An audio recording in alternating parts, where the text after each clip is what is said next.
Friends welcome back to our channel wealthy life. Wealthy ലൈഫിൻ്റെ ഇന്നത്തെ വീഡിയോയിൽ നമ്മൾ DTH സെക്ടറിലെ ഡിഷ് TV എന്ന സ്റ്റോക്കിനെ കുറിച്ചാണ് ഡിസ്കസ് ചെയ്യുന്നത്. ആൾറെഡി നമ്മൾക്ക് എല്ലാവർക്കും അറിയാം, കഴിഞ്ഞ 6 മാസമായി DTH സെക്ടർ റിലേറ്റഡ് ആയിട്ടുള്ള പല പ്രൊമിനൻറ്റ് ന്യൂസുകളും പുറത്തു വരുന്നുണ്ട്. അതിലേറ്റവും പ്രധാനപ്പെട്ട ഒരു ന്യൂസ് ആയിരുന്നു DTH സെക്ടറിലേക്ക് 100% ഫോറിൻ ഡയറക്റ്റ് ഇൻവെസ്റ്റ്മെൻറ്റിനെ കുറിച്ച് ഗവൺമെൻറ്റിൻ്റെ പ്രധാനപ്പെട്ട അപ്ഡേറ്റുകൾ. ആ അപ്ഡേറ്റുകളെല്ലാം നമ്മൾക്ക് ഡിഷ് TV എന്ന സ്റ്റോക്കിൻ്റെ പ്രൈസിലും കാണാൻ സാധിക്കും. അതായത് 10 രൂപ വാല്യുവേഷനുള്ള സ്റ്റോക്ക് കഴിഞ്ഞ 6 മാസം കൊണ്ട് 16 രൂപ വാല്യുവേഷനിലേക്ക് എത്തിക്കഴിഞ്ഞു. അതായത് ഏകദേശം 60% റിട്ടേൺ ആണ് ഈ സ്റ്റോക്ക് തന്നത്. അതിനുശേഷം റീസെൻ്റ് ആയിട്ട് നമ്മൾ നോക്കുകയാണെങ്കിൽ 25 ഡിസംബറിൽ ഡിഷ് TVയുടെ സൈഡിൽ നിന്നുമുള്ള ഒരു കോർപ്പറേറ്റ് ഫില്ലിങ്ങിൽ പറയുന്നത് ഗവൺമെൻറ് ഓഫ് ഇന്ത്യക്ക് especially ministry of information and ബ്രോഡ്കാസ്റ്റിങ്ങിന് ഡിഷ് TV 4164 കോടി രൂപ ലൈസൻസ് ഇനത്തിലും അതുപോലെ തന്നെ ഇൻട്രസ്റ്റ് ഇനത്തിലും ഡ്യൂ ചെയ്യാൻ അല്ലെങ്കിൽ പേ ചെയ്യണം എന്നുള്ളതാണ്. അതായത് 15 ദിവസത്തിനുള്ളിൽ ഈ പൈസ 4164 രൂപ മിനിസ്ട്രി ഓഫ് ഇൻഫർമേഷൻ ആൻഡ് ബ്രോഡ്കാസ്റ്റിങ്ങിന് ഡിഷ് TV പേ ചെയ്യണം എന്നുള്ളൊരു ന്യൂസ് വന്നിരുന്നു. ഈ ന്യൂസിൻ്റെ ഇമ്പാക്റ്റ് ഈ സ്റ്റോക്കിൽ എങ്ങനെയായിരിക്കും, അതുപോലെ തന്നെ ഈ സ്റ്റോക്കിൽ ഒരു ഇൻവെസ്റ്റിംഗ് ഓപ്പർച്യൂണിറ്റിയോ അല്ലെങ്കിൽ ഈ സ്റ്റോക്കിൽ നമ്മൾ ഇൻവെസ്റ്റേഴ്സിൻ്റെ സൈഡിൽ നിന്നും എന്ത് ആക്ഷനാണ് എടുക്കേണ്ടത് എന്നീ കാര്യങ്ങളാണ് നമ്മൾ ഇന്നത്തെ വീഡിയോ വഴി അനാലിസിസ് ചെയ്യുന്നത്. വെൽത്തി ലൈഫ് എന്ന ചാനൽ നിങ്ങൾ ആദ്യമായാണ് വിസിറ്റ് ചെയ്യുന്നതെങ്കിൽ ചാനൽ ദയവായി സബ്സ്ക്രൈബ് ചെയ്യുക for getting instant stock recommendation and regular market updates. ഇനി ഡിഷ് TVയുടെ കോർപ്പറേറ്റ് ഫില്ലിംഗ് റിലേറ്റഡ് ആയിട്ടുള്ള കാര്യത്തിലേക്ക് തന്നെ ആദ്യം വരാം. 4164 രൂപ ഡിഷ് TVക്ക് മിനിസ്ട്രി ഓഫ് ഇൻഫർമേഷൻ ആൻഡ് ബ്രോഡ്കാസ്റ്റിങ്ങിന് കൊടുക്കണം. അത് 15 ദിവസത്തിനുള്ളിൽ കൊടുക്കണം. ഇത് ഡിഷ് TVയെ അത്ര വലുതായിട്ടൊന്നും ഇമ്പാക്റ്റ് ചെയ്യാൻ പോകുന്നില്ല എന്നാണ് എനിക്ക് മനസ്സിലാക്കാൻ കഴിഞ്ഞത്. കാരണം ഇതിനെ ഒരു ന്യൂട്രൽ ന്യൂസ് ആയിട്ട് മാത്രമേ നമ്മൾക്ക് കൺസിഡർ ചെയ്യാൻ കഴിയുകയുള്ളൂ.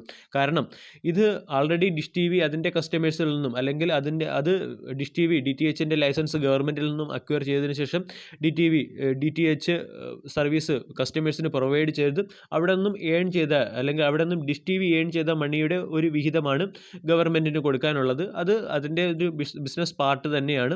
അതിൽ നമ്മൾക്ക് പ്രത്യേകിച്ച് ഒരു നെഗറ്റീവ് ഫാക്റ്റ് ഒന്നും പ്രതീക്ഷിക്കേണ്ട ആവശ്യമില്ല. പക്ഷേ DTH കമ്പനികളെയും അതുപോലെ തന്നെ ടെലികോം കമ്പനികളെയും ഒക്കെ ബാധിക്കുന്ന ഒരു പ്രധാനപ്പെട്ട ഒരു റവന്യൂ പ്രോബ്ലം തന്നെയാണിത്. കാരണം നമ്മൾ ടെലികോം സ്റ്റോക്കുകളിലും റീസെൻ്റ് ആയിട്ട് കണ്ടതാണ്. അതുപോലെ തന്നെ DTH സ്റ്റോക്കുകളിലും, അതായത് ഗവൺമെൻറ്റിൻ്റെ സ്പെക്ട്രം അലോക്കേഷൻ അതുപോലുള്ള DTH സർവീസുകൾ, ഇവയ്ക്കെല്ലാം ഗവൺമെൻറ്റിന് ഈ കമ്പനികൾ കൊടുക്കേണ്ട ഡ്യൂ കാലാകാലങ്ങളിൽ ഈ ഡ്യൂ വർദ്ധിച്ചു വരികയും അവരുടെ പ്രധാനപ്പെട്ട റവന്യൂ എല്ലാം ഈ ഡ്യൂയിലേക്ക് മാറുകയും ചെയ്യുന്ന ഒരു കാഴ്ച നമ്മൾ ടെലികോം സെക്ടറിലും കണ്ടതാണ്. അത് DTH സെക്ടറിലും കാണുന്നു. ഇത് ഓവറോൾ നോക്കുകയാണെങ്കിൽ DTH സെക്ടറിനെ കുറിച്ചുള്ള ഒരു നെഗറ്റീവ് ഇമ്പാക്റ്റ് തന്നെയാണ്. ഇനി നമ്മൾക്ക് സ്റ്റോക്കിലേക്ക് വരാം. സ്റ്റോക്ക് നോക്കുകയാണെങ്കിൽ നമ്മൾക്ക് എല്ലാവർക്കും അറിയാം, ഞാനിപ്പോൾ പറഞ്ഞതുപോലെ തന്നെ 60% റിട്ടേൺ, അതായത് 6 മന്തിൽ 60% റിട്ടേൺ തന്ന സ്റ്റോക്കാണ്. ഇനി സ്റ്റോക്കിൻ്റെ മാർക്കറ്റ് ക്യാപ്പ് നോക്കുകയാണെങ്കിൽ 2715 കോടി രൂപയുടെ മാർക്കറ്റ് ക്യാപ്പുള്ള ഒരു സ്മാൾ ക്യാപ്പ് സ്റ്റോക്കാണ്. സ്റ്റോക്കിൻ്റെ ഏറ്റവും പ്രധാനപ്പെട്ട ഡീമെറിറ്റ് കാണുന്നത് സ്റ്റോക്കിൻ്റെ PE നെഗറ്റീവാണ്. അതായത് സ്റ്റോക്ക് ഒരു പ്രോഫിറ്റ് ജനറേറ്റിംഗ് സ്റ്റോക്കല്ല. രണ്ടാമത് EPS നോക്കുകയാണെങ്കിൽ ഏർണിംഗ് പെർ ഷെയറും നെഗറ്റീവാണ്.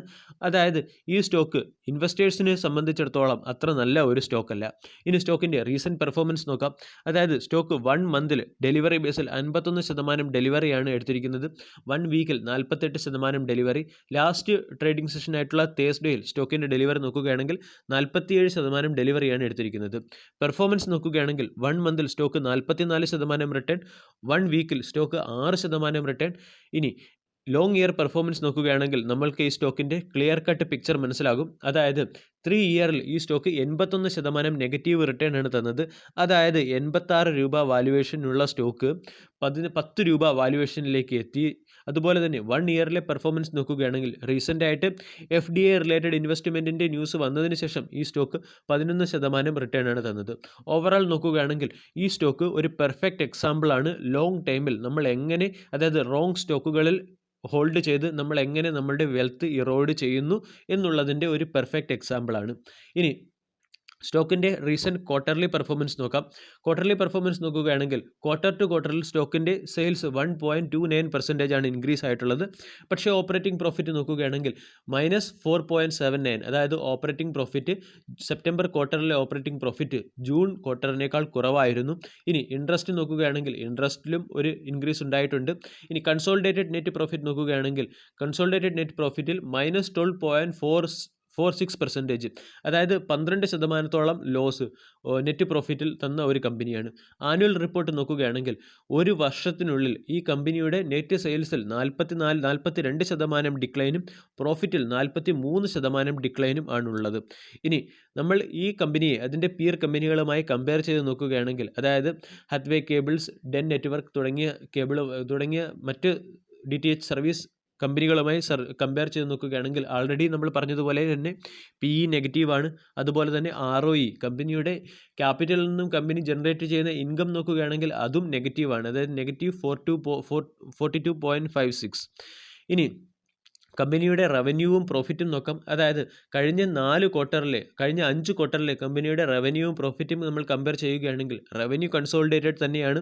പക്ഷേ പ്രോഫിറ്റ് നോക്കുകയാണെങ്കിൽ പ്രോഫിറ്റ് വളരെ നെഗ്ലിജിബിൾ, അല്ലെങ്കിൽ ചില ക്വാർട്ടറുകളിൽ നെഗറ്റീവ് അല്ലെങ്കിൽ ലോസ് റിപ്പോർട്ട് ചെയ്ത സ്റ്റോക്കാണ്. അതായത് മാർച്ച് ക്വാർട്ടറിൽ നോക്കുകയാണെങ്കിൽ ഈ കമ്പനി പ്രോഫിറ്റിന് പകരം ലോസ് ആണ് റിപ്പോർട്ട് ചെയ്തത്. ബാക്കിയുള്ള ക്വാർട്ടറുകളെല്ലാം വളരെ നെഗ്ലിജിബിൾ ആയിട്ടുള്ള പ്രോഫിറ്റാണ് കമ്പനി ജനറേറ്റ് ചെയ്തത്.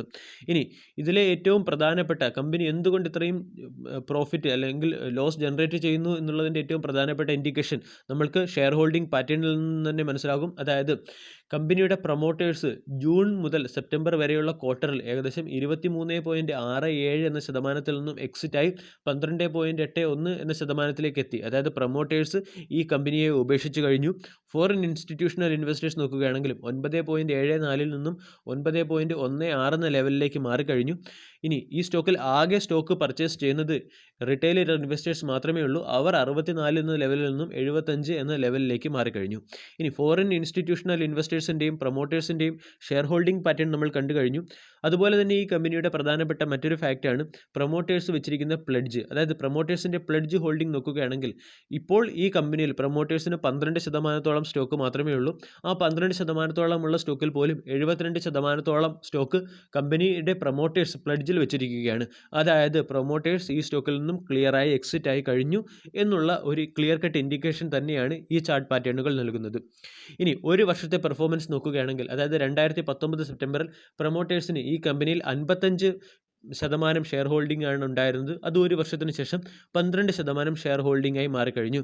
ഇതിൽ നിന്നും നമ്മൾക്ക് ക്ലിയർ കട്ട് മനസ്സിലാകും, അതായത് പ്രൊമോട്ടേഴ്സ് ഈ സ്റ്റോക്കിൽ നിന്നും ഫോറിൻ ഇൻസ്റ്റിറ്റ്യൂഷണൽ ഇൻവെസ്റ്റേഴ്സും ഈ സ്റ്റോക്കിൽ നിന്നും എക്സിറ്റ് ആയി കഴിഞ്ഞു എന്നുള്ളത്.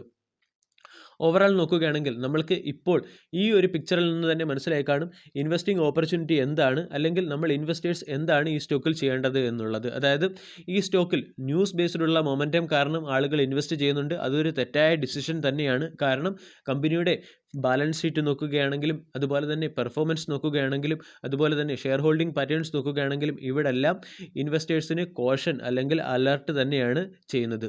ഇനി ഇതിലേറ്റവും പ്രധാനപ്പെട്ട ഇൻഡിക്കേഷൻ നമ്മൾക്ക് കമ്പനിയുടെ ലോങ് ഫ്രെയിം നോക്കുകയാണെങ്കിൽ, അതായത് മന്ത്ലി ചാർട്ട് പാറ്റേൺ നോക്കുകയാണെങ്കിൽ ഈ സ്റ്റോക്ക് ഏകദേശം 100 രൂപ അല്ലെങ്കിൽ 120 രൂപ വാല്യുവേഷനുള്ള സ്റ്റോക്കായിരുന്നു 2017. അവിടെ നിന്നും ഈ സ്റ്റോക്ക് 10 രൂപ വാല്യുവേഷനിലേക്ക് എത്തിക്കഴിഞ്ഞു. അതായത് എത്രത്തോളം വെൽത്ത് ഈ സ്റ്റോക്ക് ഇറോഡ് ചെയ്തതിൻ്റെ ഏറ്റവും നല്ല ഒരു ഉദാഹരണമാണ് ഈ കമ്പനിയുടെ ചാർട്ട് പാറ്റേൺ മാത്രം നോക്കുന്നത്. എനിക്ക് തോന്നുന്നു ഈ സ്റ്റോക്കിൻ്റെ അനാലിസിസ് കൊണ്ട് നമ്മൾക്ക് ഇൻവെസ്റ്റേഴ്സിന്, അതായത് ഈ സ്റ്റോക്കിൽ പുതിയതായിട്ട് പൊസിഷൻ എടുക്കാൻ ആഗ്രഹിക്കുന്നവർക്ക് എൻ്റെ സൈഡിൽ നിന്നുള്ള ഒപ്പീനിയൻ എന്തായിരിക്കും എന്ന് മനസ്സിലായി കഴിഞ്ഞു എന്ന് വിശ്വസിക്കുന്നു. വീഡിയോ എല്ലാവർക്കും ഇഷ്ടമായി എന്ന് വിശ്വസിക്കുന്നു.